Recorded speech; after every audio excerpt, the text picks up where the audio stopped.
시청자 할 수 없죠. 인사권을 통해서 새로운 후임을 또 갖다 박아야 되겠죠.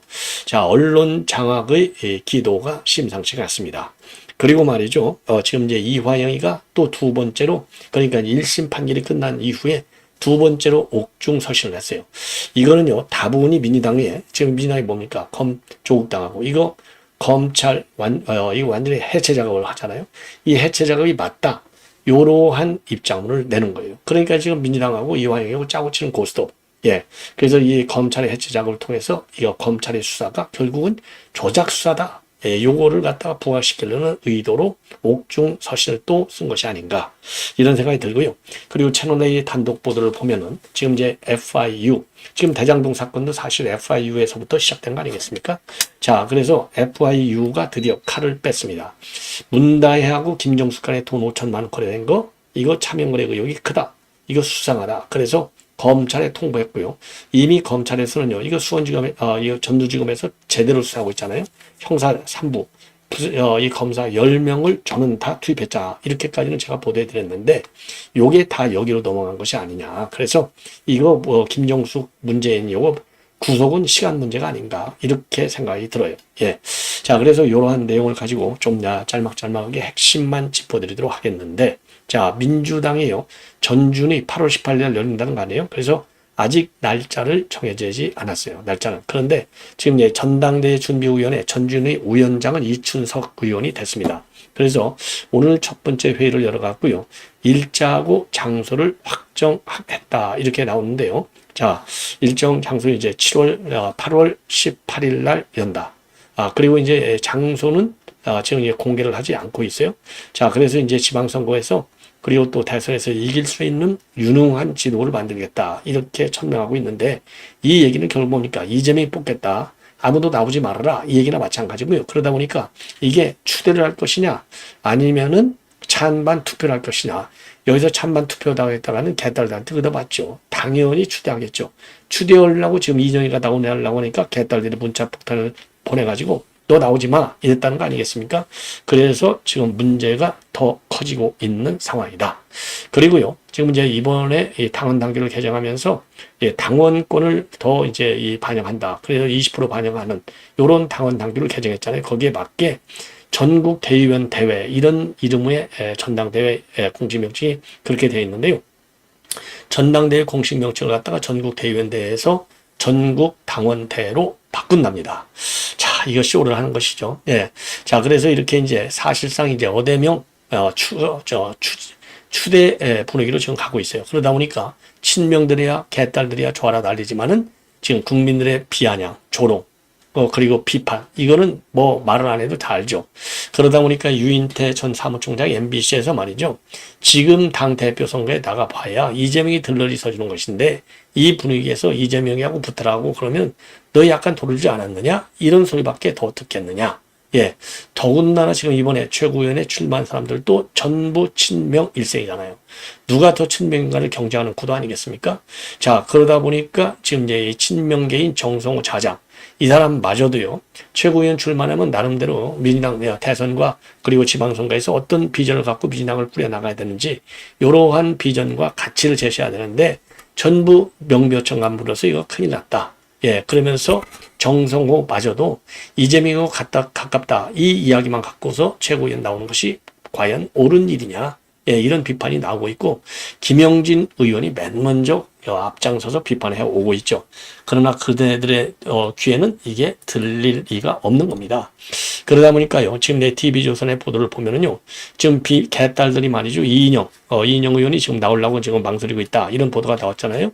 이인영을 꼭 쳐내자. 그러면서 너 나오지 마. 이렇게 문자 폭탄을 지금 날리고 있다고 합니다. 그러면서 누가 전당대회에 너 나오라고 그랬어? 나오지 마. 지역구 활동이나 열심히 해. 나서지 말라. 이런 지금 입장을 문자 폭탄을 날리고 있다는 겁니다. 야, 참 그러니 이게 뭐 이게 흥행이 문제가 아니라요. 만약에 이 흥행하고 누구를 내세우려면 그러면은 더 쇼를 하는 것이 드러날 수밖에 없는 기구한 전당대회가 된다.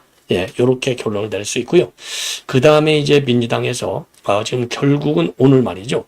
지금 이제 이 김홍일 방통위원장에 대한 탄핵, 안을 발의하기로 최종 결정을 당론을 결정했습니다.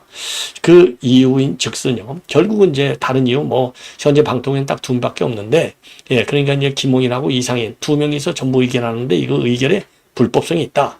뭐 이게 어떻게 불법성이 있어요? 불법성은 없죠. 그래서 김홍일 위원장도 최근에 과방위에서 뭐 좀 바람직하지는 않지만 위법성은 없어 이렇게 이제 받아쳤지 않습니까? 요거를 주 이유로 해서 탄핵을 이제 발의하기로 했는데 사실상은요 결국은 이제 박문진의 이사진의 임기가 이제 8월 12일로 지금 이제 이사진 교체가 있는데 이사진 교체를 앞두고 말이죠. 예. 탄핵 속도를 높이는 것이 이사진 이 교체를 갖다가 지연시키려고 하는 요 꼼수다. 예. 자, 이렇게 지금 알려져 있어요. 자, 그래서 예, 왜냐하면 현 이사진은요. 문재인 정부에서 임명된 인사들 친하 인상 성향가 다수가 되기 때문에 이제 요거를 갖다가 자기네들에게 유리하게 그래서 이거 이사진도 그냥 다 바꾸고 방통 3법까지 다 뜯어 고쳤잖아요. 예. 그래서 이사진 규모를 갖다가 대폭 늘리는 요런 지금 법까지 만들어낸 거예요. 예. 그래서 이제 한쪽으로는 방통 3법, 요거를 갖다가 다 뜯어 고쳐갖고 박문진, 그러니까 이제 이 개편을 앞두고 이 그 언론 단체에서까지 예, 추천하도록 해가지고 결국은 여기에서 이제 이 좌파 인사들이 많이 들어가니까 당연히 여기서 박문진을 갖다가 바꾸게 되면 어떻게 되느냐. 민주당에 유리한 인사들을 많이 집어 넣어가지고 뽑는 거니까 결국은 좌파가 운영하는 MBC를 만들 수 있다 이거죠. 그래서 탄핵에 지금 앞장서고 있는데 요것도 역풍이 불가피하게 불 것이다. 예. 그래서 탄핵 안에서 얘기하고 있는 이런 2인 체제의 의결이 이제 문제가 있다. 그리고 YTN 지분 매각 결정할 때 심사 기준이 지금 충족되지 않았다. 그리고 방심위에서 특정 언론사를 표적으로 제재를 지금 계속하고 있다. 이거 MBC죠. 그리고 국회 출석도 하지 않고 자료 제출도 거부하고 있다. 그 다음에 TBS 존폐 위기를 방치하고 있다. 요런 한 5가지를 탄핵 사유로 삼고 있다고 합니다. 자, 그런데 여러분들 탄핵이라고 하는 것은 국회법에 따라서 발의는 쉬워요. 3분의 1. 그런데 탄핵 소장이 발의돼서 이제 이 의결이 되려면 과반, 예, 그러니까 제적 의원 과반이 찬성을 해야 됩니다. 자, 그러니까 말이죠. 지금 민당과 그다음에 군소 야당들 요거 합치면 얼마든지 가능해요. 자, 그래서 7월 2일 날 지금 정부 국회 본회의에서 상정해서 7월 4일 날 표결에 붙인다. 이런 지금 시나리오로 되어 있다고 합니다. 자, 이거 참 기가 막히지 않습니까? 예. 자, 이 정도로 이제 하고요. 그 다음에는요, 이화영이가 지금 옥중 서신을 지금 이제 그러니까 이제 1심 판결이 나온 이후에 두 번째로 옥중 서신을 지금 날렸습니다. 자, 그래서 이제 SNS에 이제 날린 건데요. 요 내용을 보면은 한마디로 해서 지금 민주당하고 조국당이 주장하고 있는 검찰청 해체 동조하는 그런 입장으로 돼 있어요. 자, 이거는 결국 이제 민주당, 조국당의 지지를 받겠다는 거. 그런 측면에서 이제 여기 이제 바람몰이를 하는 것이죠. 왜? 지금 이화영이가 옥중서신 났으니까 지금 전 언론이 보도하고 있잖아요. 그러니까 이제 홍보전에서 유리한 지금 이제 이 분위기를 만들어내고 그런 공을 인정받아서 민주당과 조국당으로부터 전폭적인 지지를 받아서 판사 탄핵, 검사 탄핵, 특검 요 분위기를 몰아나가려고 그러니까 검찰이 조작사설을 부각시키기 위해서 지금 이 SNS 정치를 하고 있는 것이 아니냐. 그래서요, 이화영이는요, 지금 뭐 몸이 아파 죽겠다고 그러지만 이거 전부 거짓말이에요. 자, 그래서 지금 이제 SNS에 올린 요 글, 제가 이제 자료화면을 띄웠는데, 정치검찰 사건 조작 피해 사례 증언과 대책, 여기에서요, 6월 26일 국회 민주당 대표 회의실에서 간담회가 열렸는데, 박찬대 의원님과 정치검찰 사건 조작 대책, 일단 단장이 누구냐면요, 민영배거든요. 민영배하고 그 다음에 이 민영배, 박균택, 주철현, 김용민, 이성윤, 김문수, 김기표, 김동화, 김현정, 노종면, 박선원, 양분함, 이건태, 한민수 의원님 이 사람들이 이제 멤버예요. 그리고 조국혁신당의 황운하 의원님과 함께 검찰개혁의 과제와 혁신 방안에 대하여 심도 있는 논의를 했다. 이 사건에 대해서 관정 가져주시고 노력해 주심에 감사 인사를 이 글을 통해서 올린다. 이런 입장문을 낸 거예요. 예. 자, 그러면서 말이죠. 이 작금의 정치검찰의 행태를 막고 올바른 수사를 할 수 있도록 적극 행동해야 하는데 오늘 내용 중에 가장 충격적인 내용이 있는데 이게 뭐냐. 인권연대에 의하면 2004년에서 2023년 지난 20여 년간 검찰 조사 중 자살한 사람이 163명, 경찰 조사 중 자살한 사람은 76명이라고 한다. 이거 우려스럽다. 그러면서요. 국가의 책임은 국민의 생명과 재산을 보호해야 하는 것이며 국민이 위임하는 권력은 오직 국민을 위해 사용되어야 한다. 요 얘기를 쓴 거예요. 요 얘기는 결국은요, 지금 민주당의 논리에 힘을 실어주겠다. 요 얘기밖에 더 되는 게 없는 것이죠. 자, 그래서 이렇게 지금 민주당에 협조하는 지금 모양새를 지우고 있다. 자, 그래서 이화영이가 말이죠. 이게 이제 첫 두 번째고요. 지난번 6월 19일 날 옥중서신을 하나 날렸어요. 그때는 이제 안양교도소로 이감을 하고 나서 하루 종일 CCTV가 자기를 감시하고 있다. 독방으로 지금 놔두고 있다. 그래서 검찰은 번갯불에 콩 구워 먹듯이 부랴부랴 이곳으로 갔다가 안양교도소로 이감시켰고 이재명에 대한 기소까지 했는데 이거는 이미 검찰로서 성공한 거 아니냐. 그러나 사건 조작 회의에 가담하지 않았던 저는 이대로 감옥서 썩으라고 던져진 듯하다. 검찰에 협조하지 않았다는 이유로 나를 썩히려고 한다. 이렇게 해서 이제 그때는 이 교도소를 이감한 거, 요거를 갖다가 이제 부각시켰어요. 그러니까 이제 검찰이 주는 멋대로 이 감옥까지 이동시키면서 말하자면 이제 고통을 주는 일종의 이제 회유 압박 고문한다. 이런 이미지를, 희생양의 정치적인 희생을 당하고 있다. 자기가 불법한 게 하나도 없는데 정치적으로 희생당하고 있다. 요 희생을 강조하는 거. 그럼으로써 검찰 독재, 요 이미지를 부각시키는 거고, 오늘, 지금 이제 이 제2탄은 바로 뭐냐. 이러니까 검찰은 검찰청과, 그러니까 중수청과 기수청으로 분류돼야 되지, 이런 사건 조작이나 하는 검찰은 존재 의미가 없다. 그래서 이재명과 민주당하고 맥락을 같이 하는 이런 상황이 되겠습니다. 그래서 심리전에 동참해서 민주당과 조국당으로부터의 전폭적인 지원을 확보하겠다는 그런 꼼수 작전이 아니냐. 요렇게 판단이 됩니다. 자, 요건 이제 요 정도로 말씀을 드리고요. 그 다음에 채널 A에서 보도하고 있는 내용이 되겠습니다. 한마디로 해서요, 이 김정숙의 지인을 통해서 문대하고 5천만 원이 오고 갔는데 이거 수상하다 이겁니다. 예. 자, 그래서, 이거 이제 이게 하나고요. 그리고 문다혜가 이제 최근에 또다시 자기 이제 김정숙이하고 문재인 딱 사진을 하나 올렸어요.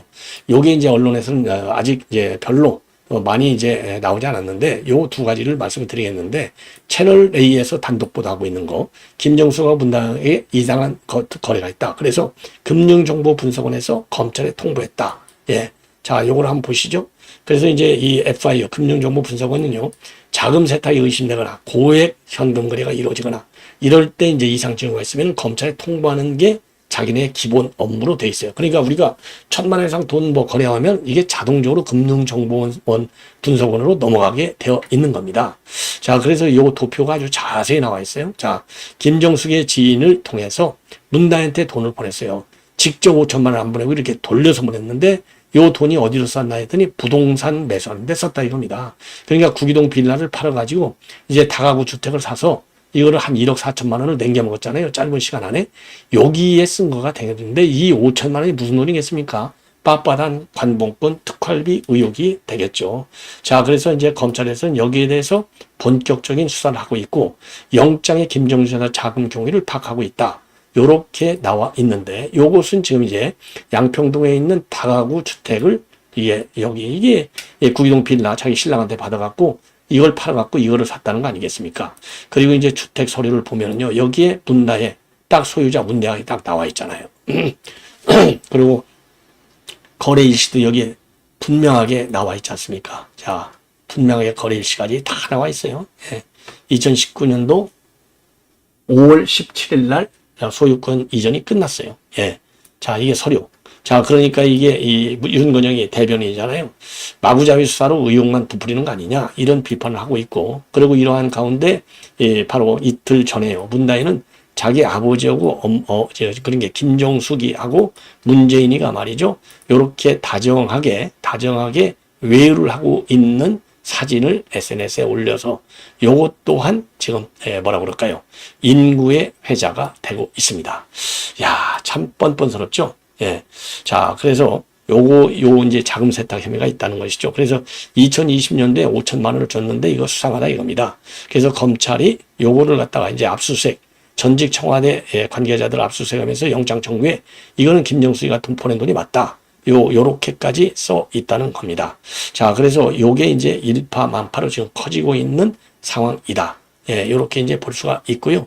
자, 요거와 관련해서 이제 관련 자료를 보면은요. 관련 자료를 보면은 이게 바로 이제 조금 전에 말씀을 드린 대로 지금 이제 문다혜가 집을 샀잖아요.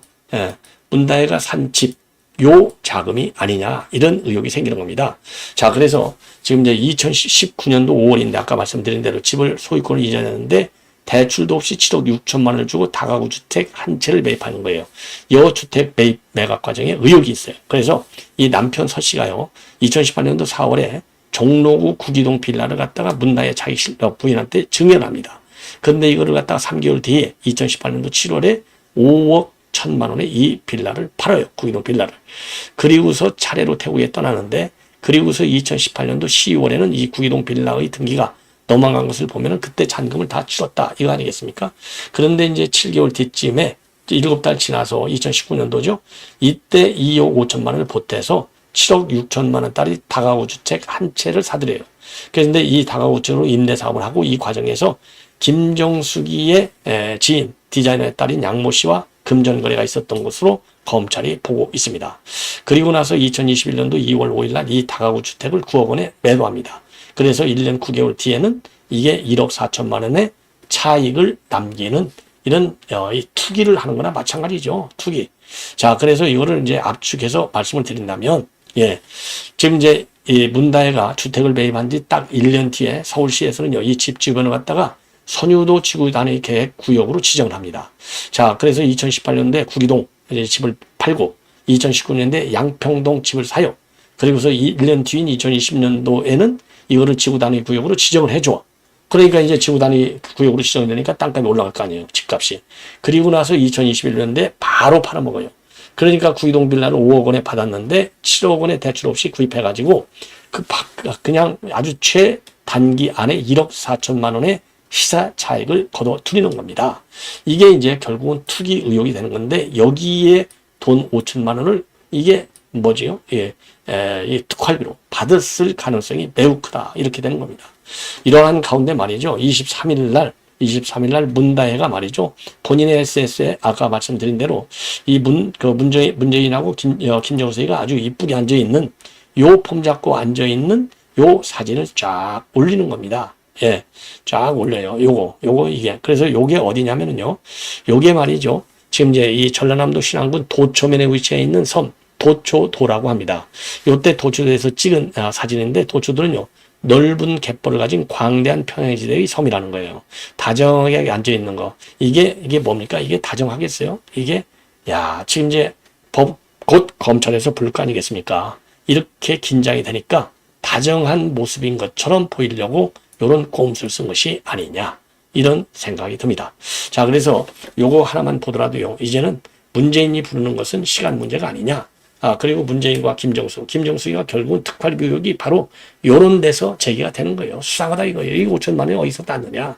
그러니까 자기가 직접 딸한테 보내면 걸리니까 지인을 통해서 3자 거래를 한 것처럼 해서 보내는 거예요.